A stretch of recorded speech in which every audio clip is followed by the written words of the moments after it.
मैं माँ गंगा के पावन तट पर पहुँच चुका हूँ और गंगा जी का जल बहुत निर्मल है। ऐसा मन करता है बैठ करके खूब तसल्ली से जल पिए हैं। और मैं आपको एक कथा सुना रहा हूँ। वो कथा ये है कि सबरी के भील सबरी के पिता सबर भील ने सबरी का ब्याह रचाया और ब्याह रचाने के पश्चात सबर भील ने अपने घर में ला करके 200-250 भेड़ बकरी लाके बांध दिए।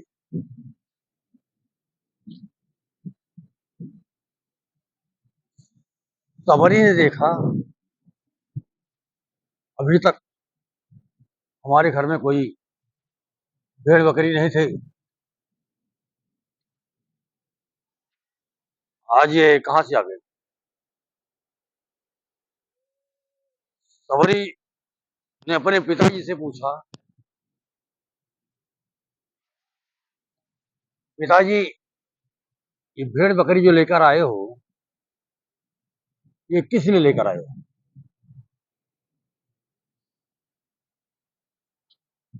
सबरी ने कहा, पिताजी बेटी आपकी शादी रचाई गई है, जो बाराती आएंगे उनको भेड़ बकरी की मांस पकाई जाएगी और सारी बाराती खाएगी। सबरी ने सोचा कि हमारी शादी में इतनी जीव की हत्या होगी,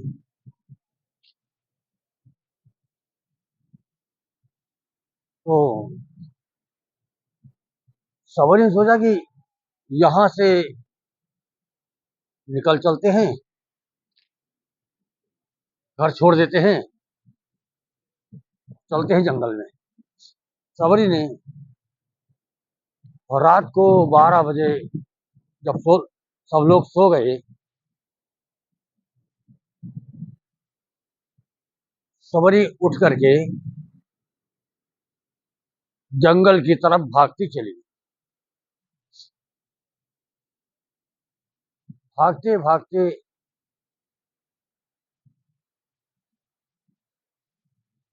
जंगल तरफ चली जा रही है। जंगल में बाबा मतंग ऋषि का आश्रम था।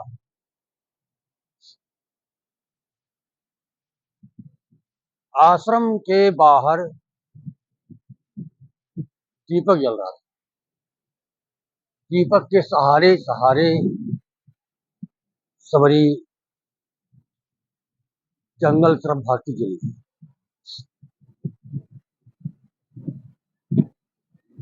जंगल में जाकर घुस गई। एक दिन की बात है,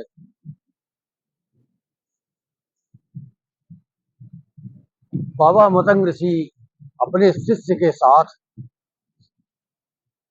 गंगा स्नान करने के लिए निकले और जब बाहर निकले तो उनके पैर में कांटे और कंकड़ चुभने लगे।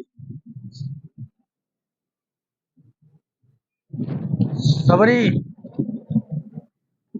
जंगल में देख देख रही थी, तमाशा देख रही थी कि बाबा को बड़ा कष्ट है, बाबा के पैर में कांटे कंकड़ चुभ रहे हैं, कोई ऐसा उपाय करे क्योंकि बाबा को कष्ट न हो। सबरी ने घास फूस से झाड़ू बनाया और झाड़ू बना करके रख ली। अगले दिन सबरी उठ करके आश्रम से लेकर के गंगा जी तक झाड़ू लगाया और झाड़ू लगा करके आकर के अपने जंगल में घुस गई। पतंग ऋषि बाबा गंगा स्नान करने के लिए निकले अपने शिष्यों के साथ चले जा रहे हैं। तो रास्ते में कांटे कंकड़ उनके पैर में जब नहीं चुभे तो बाबा ने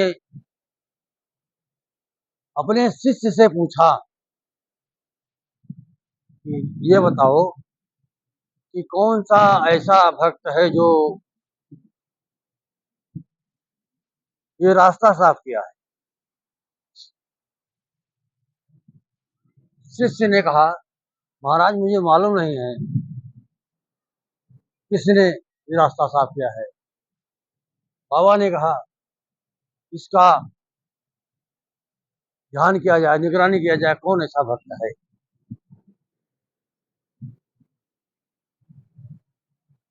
तो उस दिन गंगा स्नान करके बाबा चले आई आश्रम में। उसके अगले दिन फिर सवरी 3 बजे रात को उठ करके और आश्रम से लेकर के गंगा जी तक झाड़ू लगाया और झाड़ू लगा करके जंगल की तरफ भागती चली जा रही थी। तो इतने में मतंग ऋषि बाबा गंगा स्नान करने के लिए निकले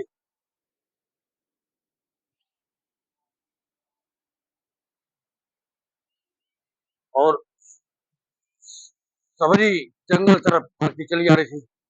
बाबा ने देख लिया। बाबा ने देख लिया तो बाबा आवाज लगाई बेटी कहाँ जा रही हो। सबरी डर के मारे भागती चली जा रही। तो बाबा ने 3 बार आवाज लगाई बेटी इधर आओ, कहाँ भागी जा रही। सबरी डर के मारे नहीं आ रही थी कि बाबा मुझे पा जाएंगे तो मार डालेंगे, क्योंकि सबरी जो थी वो अछूत की कन्या थी। पहले के लोग जो नीच जात के थे उनको अपने गिलास में पानी नहीं दे रहे थे, उनको दूर रखते थे। तो सबरी आई वहां पे आकर के खड़ी हो गई पास में। बाबा ने कहा बेटी मैं आपके कार्य पे बहुत खुश हूँ, बहुत प्रसन्न हूँ और आपको एक आशीर्वाद देता हूँ। बाबा ने कहा बेटी आपकी कुटिया में भगवान राम चल के आएंगे।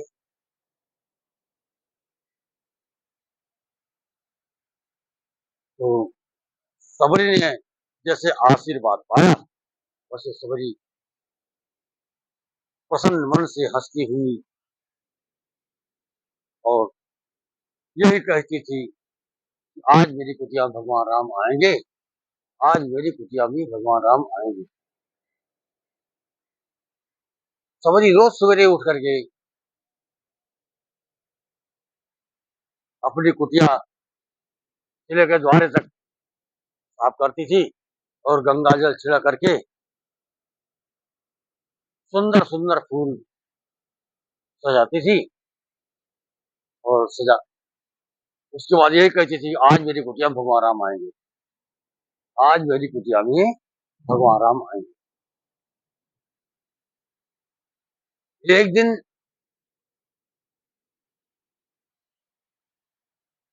गांव वाले ने देखा, गांव वाले आपस में बात कर रहे हैं कि बात क्या है जो रोज सवेरे उठ करके सबरी झाड़ू लगाती है और फूल सजाती है। गांव वाले ने जाकर के सबरी से पूछा, सबरी ये जो रोज झाड़ू लगाती हो और फूल सजाती हो, इसका कारण क्या है? आपके यहाँ कोई उत्सव है?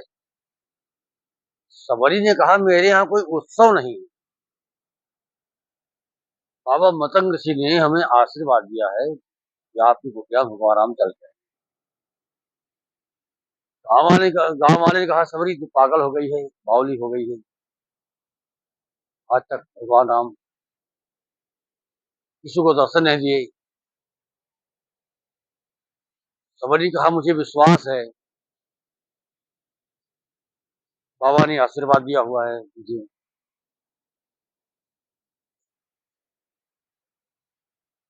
सबरी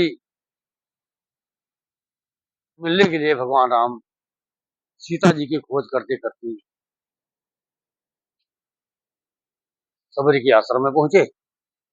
सबरी ने देख लिया, सिर सिर से पांव तक निहारा। सबरी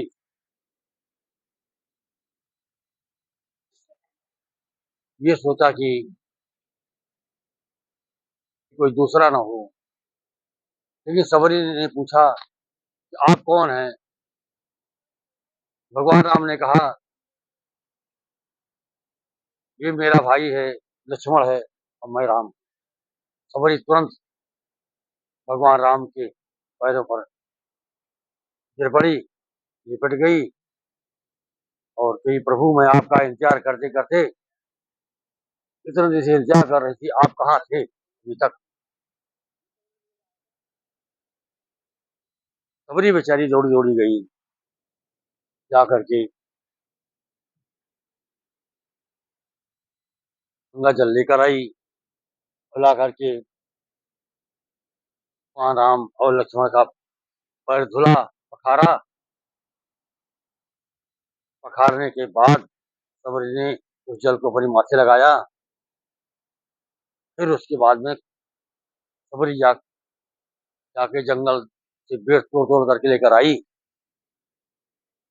तो बेर मीठे थे, वो तो भगवान राम को दिया। जो बेर खट्टे थे उसको फेंक दिया, अलग रह गया।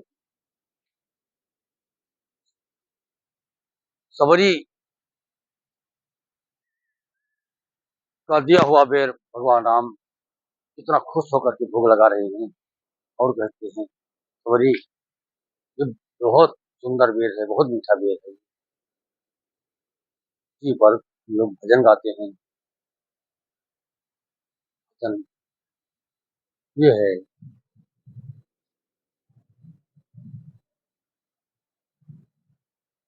मैं कहाँ बिठाऊं राम कुटिया छोटी सी, मैं कहाँ बिठाऊं राम कुटिया छोटी सी, छोटी सी हाँ छोटी सी, छोटी सी हाँ छोटी सी, मैं कहाँ बिठाऊं राम कुटिया छोटी सी। गंगा से मैं जल ले आऊं, जल से तुम्हारी चरण धुलाऊं। गंगा से मैं जल ले आऊं, जल से तुम्हारी चरण धुलाऊं। चरण धुला लो राम कुटिया छोटी सी, चरण धुला लो राम कुटिया छोटी सी। जो गंगा मैया की जय। ये भजन हम लोग गाते हैं और इसका आनंद लेते हैं। सियावर रामचंद्र भगवान की जय।